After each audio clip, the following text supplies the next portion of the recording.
Hi, second graders. Today we are going to finish Edward Tulane. We're going to read chapter 6 and chapter 27, and then there's a little coda at the end. We'll talk about it. Here's chapter 26. There you are, milady. Meet the rabbit doll, said Lucius. The doll mender walked away, turning out the lights one by one. In the gloom of the shop, Edward could see that the doll's head, like his, had been broken and repaired. Her face was, in fact, a web of cracks. She was wearing a baby bonnet. How do you do? She said in a high, thin voice. I am pleased to make your acquaintance. Hello, said Edward. Have you been here long? She asked. Months and months, said Edward. But I don't care. One place is the same as another to me. Oh, not for me, said the doll. I have lived 100 years, and in that time I've been in places that were heavenly and others that were horrid. After time you learn that each place is different, and you become a different doll in each place too. Quite different. 100 years, said Edward. I am old. The doll mender confirmed this. He said as he was mending me that I'm at least 100 years old. Edward thought about everything that had happened to him in his short life. What kind of adventures would you have if you were in the world for a century? The old doll said, I wonder who will come for me this time. Someone will come. Someone always does. Who will it be? I don't care if anyone comes for me, said Edward. But that's dreadful, said the old doll. There's no point in going on if you feel that way. No point at all. You must be filled with expectancy. You must be awash in hope. You must wonder who will love you, whom you will love next.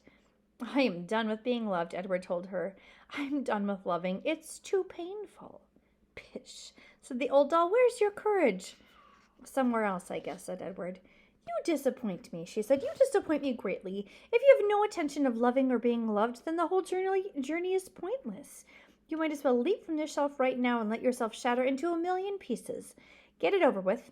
Get it over with now. I would leap if I was able, said Edward. Shall I push you? Said the old doll. No, thank you, Edward said to her. Not that you could, he muttered to himself. What's that? Nothing, said Edward. The dark in the doll shop was now complete. The old doll and Edward sat on their shelf and stared straight ahead. You disappoint me, said the old doll. Her words made Edward think of Pellegrina, of warthogs and princesses, of listening and love, of spells and curses. What if there was somebody waiting to love him? What if there was possibly someone whom he could love again? Was it possible?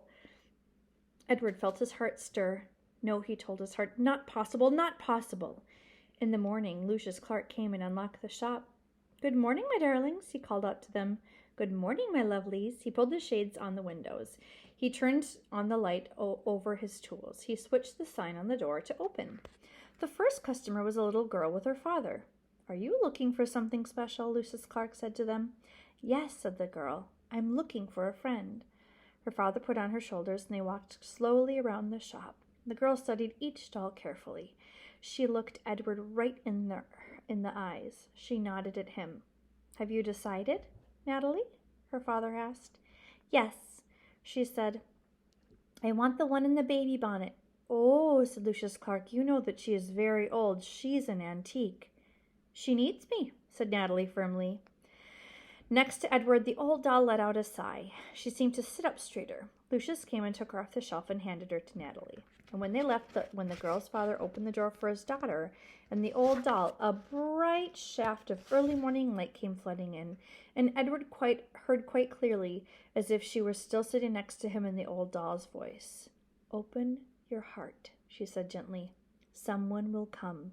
Someone will come for you, but first, you must open your heart.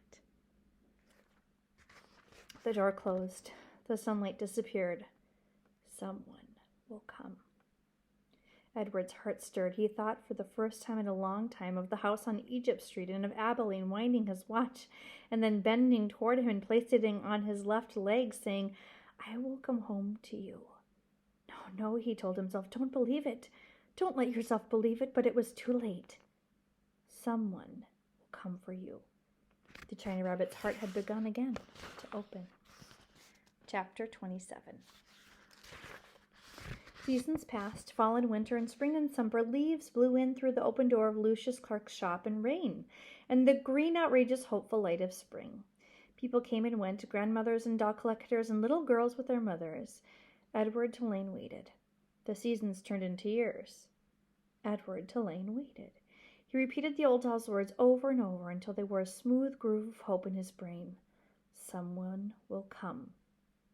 Someone will come for you. And the old doll was right. Someone did come. It was springtime. It was raining. There were dogwood blossoms on the floor of Lucius Clark's shop.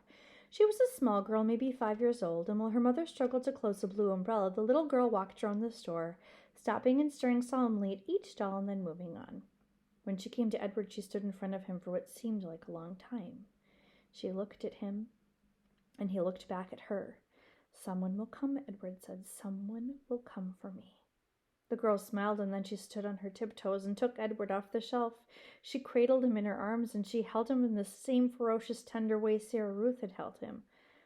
Oh, thought Edward, I remember this.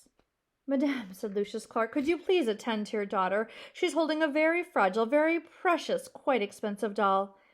Maggie, said the woman. She looked up from the still open umbrella. What have you got?